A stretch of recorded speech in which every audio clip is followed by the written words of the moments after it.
Let's start with setting the scene, and here are some details on the projected vehicle population in the world today and going out to 2050.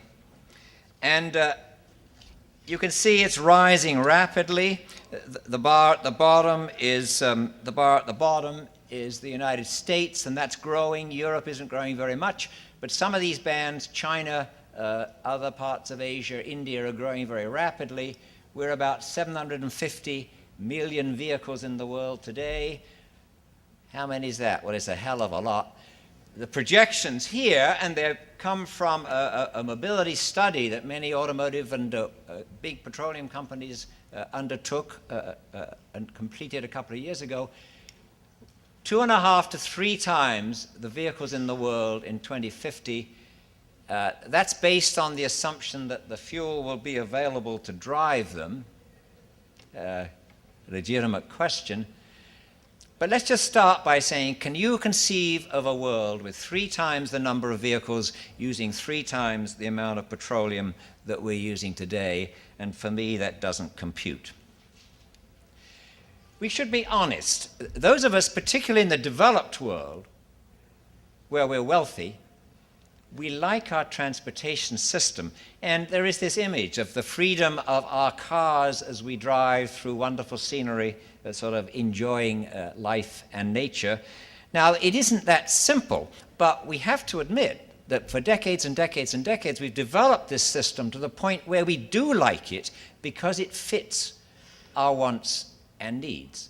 Some people say, no, I don't like our transportation system, but if you really pin them down, there aren't many of them, they don't really believe that, because for those of us who are wealthy enough to have this kind of system, it's a great system. Now, of course, it has problems, but it's bound to. I mean, we'll never have enough highways for the cars that we want to drive. Now, a summary of the current US situation. Transportation is about 1/3, roughly 30% of our primary energy use. Personal transportation is about 60% of that. Freight's 30%. Air is 10%. Freight and air are growing faster than personal transportation. The scale is vast. We use 550 billion liters of gasoline a year. A visitor to our lab asked me, are those US billions or world billions? And one answer is it doesn't matter. It's such a gigantic number, it's incomprehensible, but of course it matters because the world's use of a billion is 1,000 times our use. And not only is it vast, and I want to separate these two ideas, the use is vast, gigantic, whatever word you want to use. It's also growing at a substantial rate, the order of 2% a year on a worldwide basis. Now, that problem, scale and growth, is made worse by the fact that it's dominated by one technology. On land, it's internal combustion engines and petroleum-based fuels for very good reasons. That propulsion technology, those fuels, meet the needs of our transportation vehicles extremely well. There's not a better idea sitting out there on the shelf that somehow has been suppressed. This is a very competitive business. It's had decades to evolve. So what we've got fits very well with today. And of course, the question is, does it fit with tomorrow? Now, a lot of issues are getting connected together. There are environmental issues. But I think we've got to start with the scale of our use is the cause of a lot of our problems.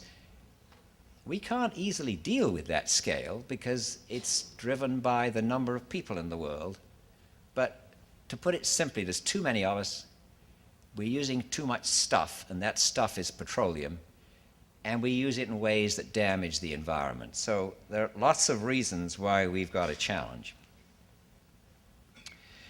Now, again, to give a little history, how has the technology evolved? Well, engines and transmissions get better about 1% or so a year in some average sense, and we've done some time series studies to look at that because engineers are good at improving things and the market pulls it. It's a competitive business, and 1% a year is not trivial. 20 years, you've got 20+%. The question is, what do we do with that? Different parts of the world have gone in different directions. Much of Europe has chosen to tax diesel fuels significantly less than gasolines, and so as a result, diesel engines for small vehicles have become very popular, not just because they're cheaper to run, but because they indeed perform very well in vehicles. So Europe's developed some high-efficiency diesel engines. Unfortunately, they've got high emissions. You can tell that when you go to big European cities. That's not easy to deal with. We're working on it. We will eventually, but we're not there yet, and it will cost money and will hurt the fuel consumption benefits of diesels somewhat. Cheap fuel in the US and very stringent air pollution standards have limited opportunities for diesels. So they're there in the medium and big trucks, of course, because they are the most efficient internal combustion engine available. Will they come into passenger cars? That's a good question, and I think the answer is yes, in limited numbers, but we don't know whether that will grow and become significant. The bottom line on the last 25 years, which takes us back to 1980, is that if we had used this percent or so a year improvement in engine efficiency, which is there, it's happened, if we'd used that to improve fuel consumption, we would be in a position that's the order of 30% better off than we are today. That's a big number. But we, and it's me and you and your neighbor, we chose not to do that. We invested those more efficient, higher powered engine technologies in higher performance vehicles and larger and heavier vehicles, and I'll come back to those topics later.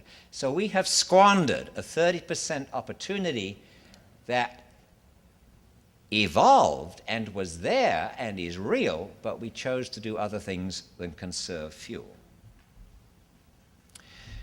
Now, a couple of weeks ago, the New York Times Magazine had this sort of technology in art. And so they wrapped leaves and organic stuff all around engines. All right. It happens, this is a modern version of the gasoline engine. It's what we could do, and these are starting to appear. It's a small engine. It's a four-cylinder General Motors engine, in fact. It's turbocharged. It's got a compressor that pushes extra air in, so we get more power out of the engine. You may say, well, I don't want that. Yes, we do, because it means a smaller engine can do the same job in the vehicle, and that will be more efficient. It happens to be direct injection. The fuel is directly injected into the cylinders, analogous to what the diesel does. That gives us some additional power and efficiency improvements. It's got a catalyst system, which is right here, very close to the engine, so the catalyst gets hot and removes the air pollutants. It's a pretty good technology. And it'll happen. It's starting to happen as we learn how to control the problem of knock, which used to be that rattling sound our older vehicles made when we accelerated up a hill. Knock sensors have got rid of that, but it's still a constraint. This kind of technology will allow standard engines to get significantly more efficient. Is it? It's called their Ecotech. Of course, everybody grabs the label Eco. Is it an environmentally friendly engine? Well, it's certainly a better engine. Let's leave that for a discussion. Now, let me quickly go through what our technical options are. I've already mentioned more efficient engines. They're getting better. Transmissions have got significantly better. You may not have noticed, but they really have. As we go to 5- and 6-speed transmissions, continuously variable transmissions come in. They are more efficient. We're on our way to getting to much better transmissions. We're reducing vehicle weight through material substitution. The opportunities, though, in weight reduction are not as great as you might think without downsizing, so remember that. In the alternative fuels area, ethanol is our latest kick. It's one of the better ones, actually. If we could get 5, 10, maybe even 15% of our transportation fuels from biomass over the next 20, 25 years, that would help a lot to provide a cushion in the tightness between demand and supply. Are we doing it sensibly right now? Well, it's good agricultural policy. It's not quite such good energy policy, but it does displace petroleum, and it's limited. Corn-based ethanol is limited. It can't get a lot bigger. We've got to find better ways, and I'm sure we will. What we need to be a bit more cautious about is that we are starting to produce fuels from alternative sources like the oil sands in Canada, heavy oil, Venezuela, Russia, gas to liquids where we got stranded natural gas The oil shale in Colorado will probably start exploiting that soon, and coal is a big potential source of liquid fuels. All of those, however, tend to have higher greenhouse gas emissions than petroleum-based driving if you do a well-to-wheel study. So we need to watch that. It adds to the supply, but it does increase greenhouse gases significantly. Now, at the bottom of this slide, I put on our radical options, and let me start with fuel cells and hydrogen. Used to be the golden boy. It's come down to silver. A lot of investment by serious people, so take this seriously, but it's a long way away from having impact because it's a brand new propulsion system technology. It would be a brand new fuel, and to deploy it on a large scale would take a long time, and it isn't quite ready for big time yet. But don't write it off. What's come up lately is the thought that maybe electricity is a better energy carrier, and the plug-in hybrid concept that I suspect we'll hear more about shortly. That looks interesting. Why don't we share the energy needed to drive between electricity and petroleum or even ethanol? We'll need better batteries. It's going to be expensive.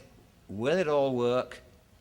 It's a good idea because it's an electric vehicle that is not range limited. So I'll leave it there, and that's also one of the growing interests that we are investing in. But let me come back to new vehicle concepts.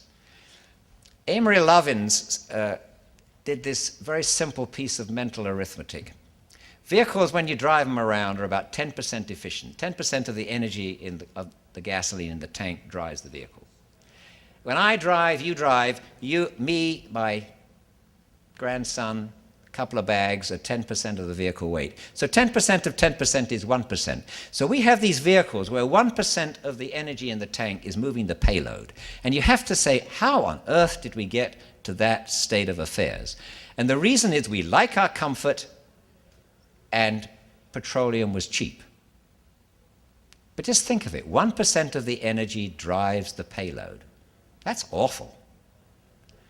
Can we do something about it? Yes, with different vehicle concepts, which obviously are much smaller and lighter, perhaps have lower performance.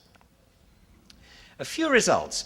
We are doing some detailed engineering studies of these future technologies, and here's a graph that compares on a per vehicle basis. It compares the fuel consumption, and it's liters per 100 kilometers.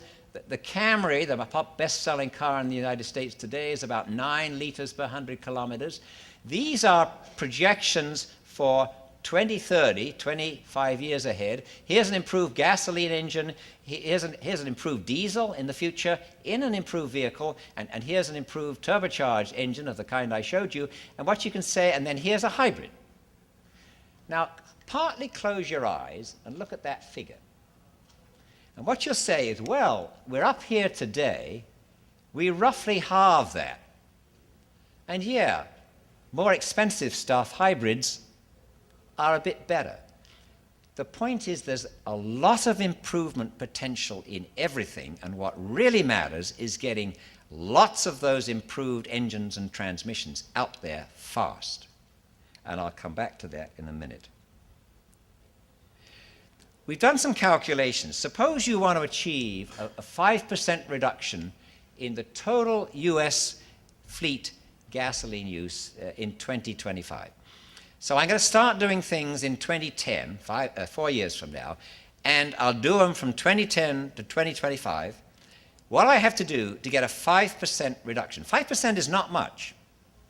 Well, the answer is, if I really work very hard on the gasoline engine, and put in all the improvements I briefly mentioned and a few more, I'll have to have 80% of them in the new car sales in 2025. So the new cars sold in 2025, 80% would have to have these improved engines to get a 5% reduction. Take hybrids.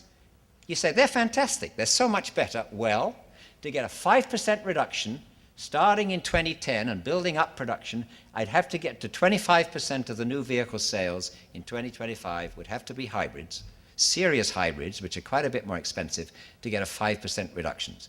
Diesels, it's 36%. Plug-in hybrids look pretty good because I'm sharing the energy burden between gasoline and electricity. What this says is this is a difficult task, but we have some options, but we'd better get started soon. Weight reduction. One of my students is studying this, and there is weight reduction going on. It's harder than you think, and forget the details, but take the bottom line. If we can get the entire fleet 10% lighter by 2025, the entire fleet out there, we will use 5% less fuel. It's not as sensitive as you'd like. So this says downsizing is inevitable. I never talk to people about small vehicles these days. That horrifies them. And you know, the guy who drives a Hummer says, I'm never going to drive a Geo Prism. But less big is something we could handle. So let's commit to less big, all right? Now, a bit about greenhouse gas emissions, because it is really important, and some of my colleagues who are working in this field say, we got this the wrong way around, there's plenty of petroleum. That's not the urgent issue. The urgent issue is getting going on reducing greenhouse gas emissions, because over the next 25 years, what we put into the atmosphere, the CO2 we put into the atmosphere, will be what determines the climate change from 2050 through to 2100. They might be right, but we got it the wrong way around. We say petroleum is the issue, we'll deal with greenhouse gas later. Wrong. Look at this column. This is well to wheels. We're producing the fuel and we're using it. A gasoline vehicle, 2025, 165. Run your eye down. Where do I get low numbers? Ethanol from cellulosic biomass. That's pretty good. That might be a bit optimistic, but it's a hell of a lot lower than that. So I go to hydrogen and I make it from natural gas in the near term. That's better. 100's better than 165 grams of CO2 per kilometer, but not lots. Electricity, you say, well, that should be fantastic. No, we make most of it from coal. Yeah, some nuclear, some natural gas, but you look at this and you say, well, no wonder we're really exploring ethanol hard. This says it's not easy to reduce these mainstream technologies, which will improve, down to much lower values. And here's oil sands in Canada. That's worse. So that's a salutary set of numbers. Quickly, let me come back to performance. And we're struggling as we do analysis. As we project into the future, do we hold performance constant, or do we recognize that you and I are human beings and we always buy faster? Here are some numbers. When we started our work in the late 90s, the Camry, the best-selling car in America, had about a 0 to 60 time of 11 seconds. We're still using the Camry. It's still the best-selling vehicle in America, best-selling car, rather. And the six-cylinder engine is now down to 7.8. The four-cylinder is 9.2 seconds. So they're obviously faster, more powerful. But back in 98, the four-cylinder engine dominated. Today, the six-cylinder engine dominates. We're projecting ahead, and in 2030, we reckon we'll be down to 6 or so seconds if we even moderating the last 25 years' performance appetites that we've exhibited. And you'll see that's a Ferrari disappearing from you. Ferraris have about 4 seconds. Out in Luton, I was behind one at a stoplight 2 weekends ago. He really drove away fast, and I've got a moderately sporty car. I said, no, I'm not going to chase him. But do we all want Ferrari-level performance? We're driving too aggressively. We're wasting 20-25% of our fuel by our aggressive driving. Why should we feed into this with higher performance? And the answer is, if for a couple of $100 you and I can buy the six-cylinder engine rather than the four and get that responsiveness, we will. And of course, the manufacturers compete on performance. How could you bring out a new model that underperforms the model that you're challenging? We've got a built-in incentive to ever escalate performance. What are we going to do about it? Let me summarize with some conclusions. We can reduce, on a vehicle basis, over 25 years or so, fuel consumption by the order of a third. But we have to choose to put that into fuel consumption, not size and weight and performance. Hybrids are definitely a better technology, but they got some serious practical problems. They cost too much. How do you air condition? I was talking to people this last couple of days. a guy from Louisiana said, I can't buy a hybrid because when the air conditioning's on, the engine runs all the time, so I don't get much of the benefit. Those are the kind of problems we've got to solve with hybrids. Diesels may come or not, but their benefit is going to be reduced because we're steadily getting the gasoline engine to approach the diesel. Somehow we've got to come to terms with performance. It's a me, it's a you, it's your neighbor, it's our governments, and of course it's the auto companies and the auto industry that all feed into this. But we've got to accept our responsibility. We can't say they are wicked. We have to say we have appetites that we can't control. What is important is to realize that the next 25 years, we really need to reduce consumption, and our options are through improving conventional technologies. We maybe want to build up hybrids as fast as we can and get them as low cost as we can, better gasoline engines, better diesels, better transmissions, lightweight vehicles, size reductions, etc., etc. All of those things are going to be very important because the other stuff, the hydrogen, the electricity, are further away. And we've got to end with my final point. Yes, technology can do a lot. And as my son says, Dad, technology is your friend.